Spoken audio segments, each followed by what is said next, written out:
Tonight, we count down 5 of the most mysterious figures in world folklore. 5 that refuse to stay in the past. And we begin where the fear feels closest, at your own front door. Before we begin, understand this.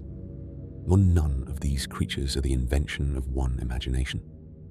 Each was reported, again and again, by people with nothing to gain from lying.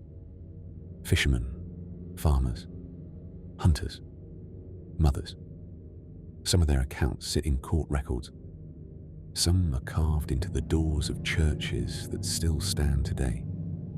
And the strangest part is not that people believe them, it's what happened to the ones who claim to have seen them. And before we go any further, do something for me.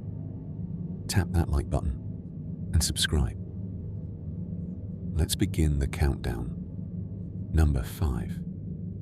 The Devil's Dog. On the coast of East Anglia, in England, there's a story so old that its name comes from a word the Saxons used for the devil himself. Skooka. They call it Black Shuck, an enormous spectral dog, black as a moonless night, the size of a calf, that pads along lonely roads and empty shorelines after dark. Witnesses across 4 centuries describe the same details with disturbing precision. Fur that swallows light, a cold that arrives before it does, and a single blazing eye burning red in the center of its skull. To see it, the old people said, was to be marked. Many who met Black Shuck were dead within the year. But Black Shuck is not only a legend. On the 4th of August, 1577, in the town of Bungay, something entered the parish church during a violent thunderstorm. According to a pamphlet printed that very year, a great black dog burst through the congregation as they knelt in prayer. It ran between 2 of them, and, the account says, they fell dead where they knelt. The same day, at a church in nearby Blithburgh, the creature was said to appear again, and here is where the legend becomes harder to dismiss, because the scorch marks are still there to this day. On the north door of Blithburgh Church, there are deep black scars burned into the ancient wood, marks that locals have called the Devil's Fingerprints for over 400 years. Visitors can walk up and touch them. Skeptics say lightning struck the church that day, that the black dog was simply how frightened people explain the burns, the deaths, the collapse. Perhaps. But the marks remain, and no one has ever fully explained the pattern they left behind. And Black Shuck did not stay in the 16th century. The sightings continued through the 1800s, and they did not stop.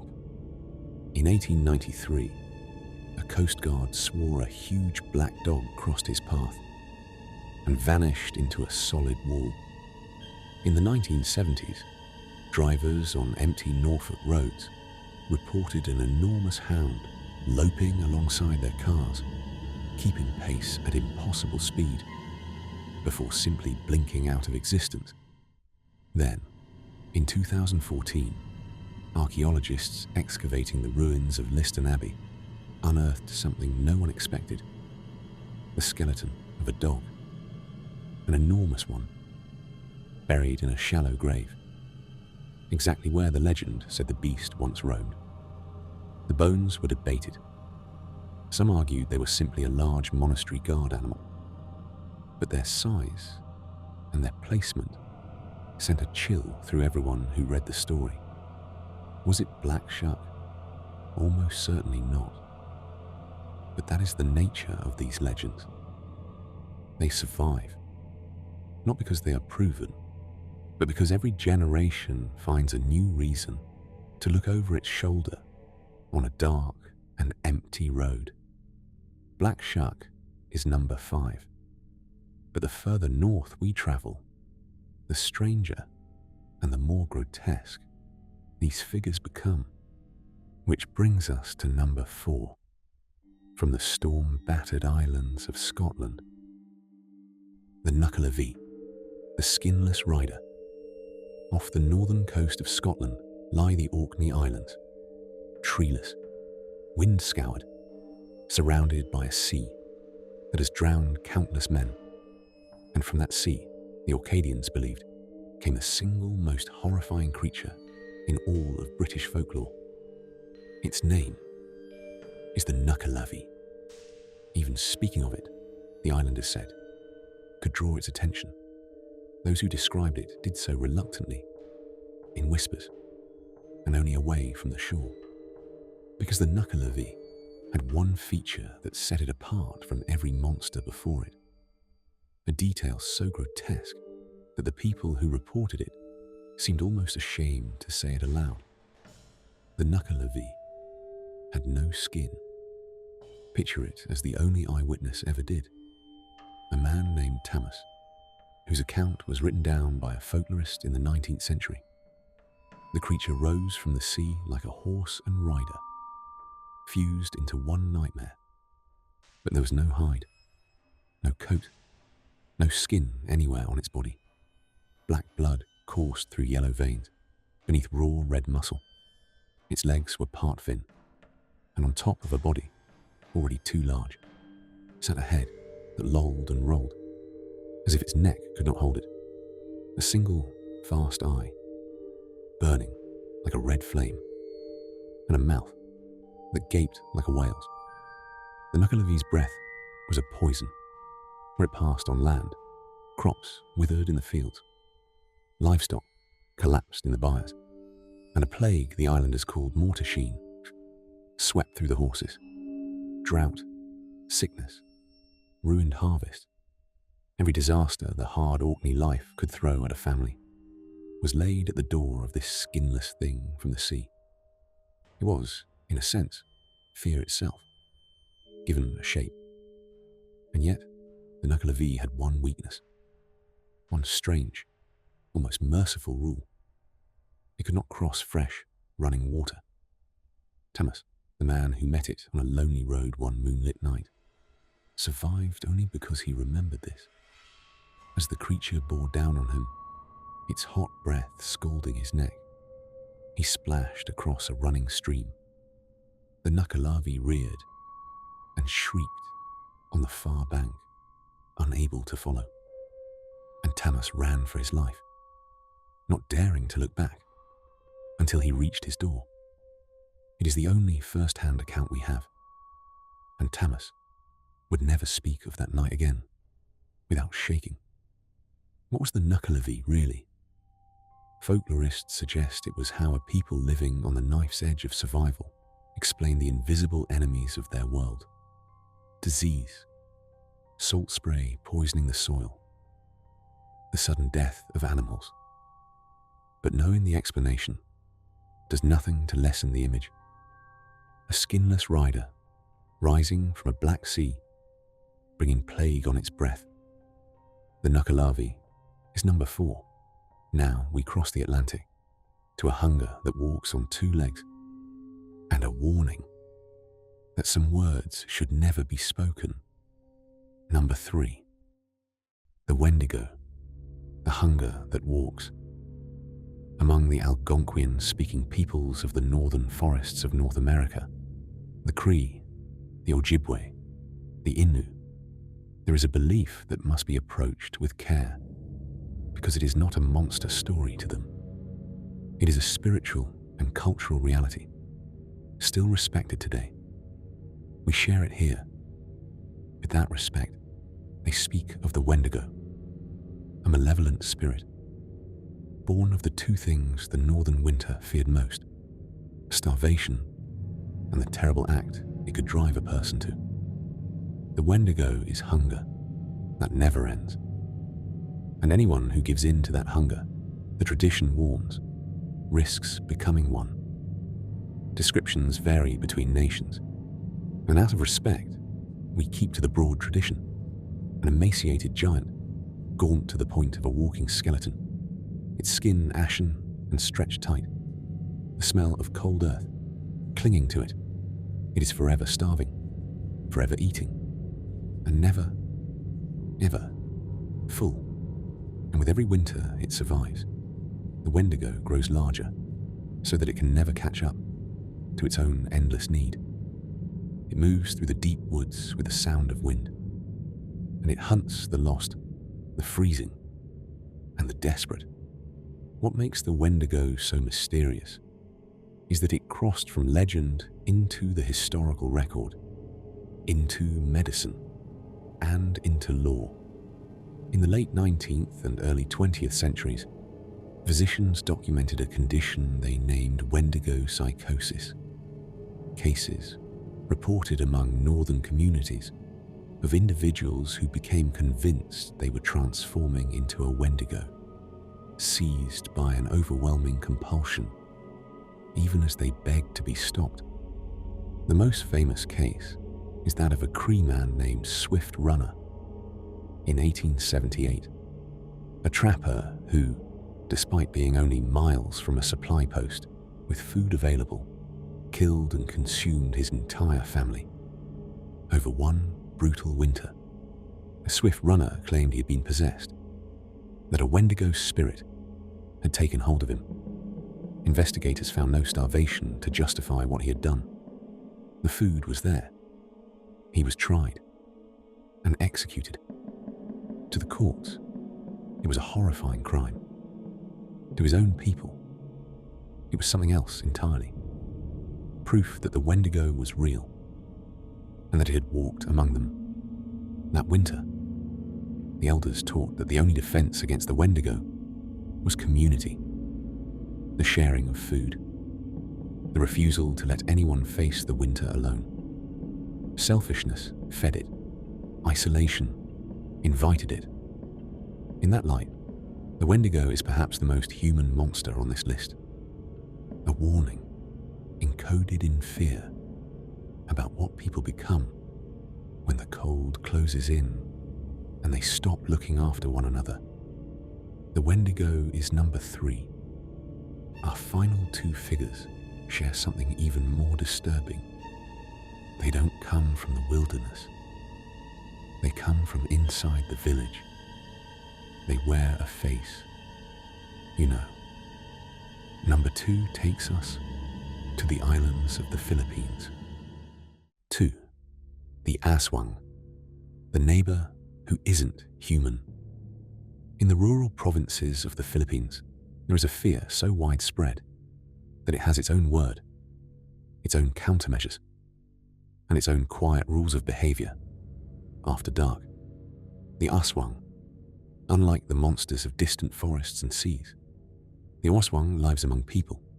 By day, an ordinary villager, a quiet neighbor, a shopkeeper, someone who smiles at you in the market. But at night, the tradition holds that person changes, and the Aswang's chosen prey is the most vulnerable of all: the sick, the sleeping, and the unborn. The most feared type is the Manananggal, a name that means, roughly, one who separates. As night falls, the tradition describes its body splits at the waist. The upper half sprouts great leathery wings and takes to the air, leaving the lower half standing behind, hidden among the trees or in a quiet room. The flying half drifts over the rooftops in silence, searching for its prey through the thin walls of sleeping houses. And its weapon is a long, thread-thin tongue, which it lowers through gaps in the roof toward those asleep below. But the Aswang, for all its terror, can be defeated, and the countermeasures reveal how deeply the belief runs. To find the standing lower half, one must sprinkle it with salt, ash, or crushed garlic. And if you can, the 2 halves can never rejoin, and dawn will destroy it. Villagers hang garlic over doorways. They keep salt by the windows. They place a stingray's tail near where the vulnerable sleep. A pregnant woman's home, especially, is guarded through the night. And these are not old customs recorded in a dusty book. In parts of the countryside, they are still practiced. What makes the Aswang endure is how perfectly it fits a small, close community. In a village where everyone knows everyone, the most frightening idea is not a monster in the far-off jungle. It is that the monster is one of you, that the person who seems kindest is the one to fear. And yet, the sightings persist, even now. A strange flapping, heard on the roof at night. A shape, glimpsed against the moon. Dogs that will not stop barking. At an empty field, belief in the Aswang has survived colonization, Christianity, and the modern age, precisely because it answers a question that never goes away. How well do you really know the people who live beside you? The Aswang is number 2, which leaves only one, the figure so feared in the culture it belongs to, that we are warned not to speak of it at all. Number 1, the Skinwalker, the one who wears others. We arrive at number 1, and here, more than anywhere on this list, we tread carefully.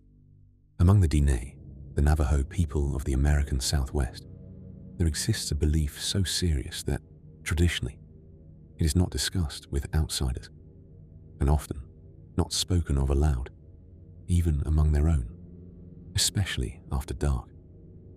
We share only what has been made public by Navajo voices themselves, and we do so with respect. This is the Ye Naldlushi, a name that translates hauntingly as with it, he goes on all fours.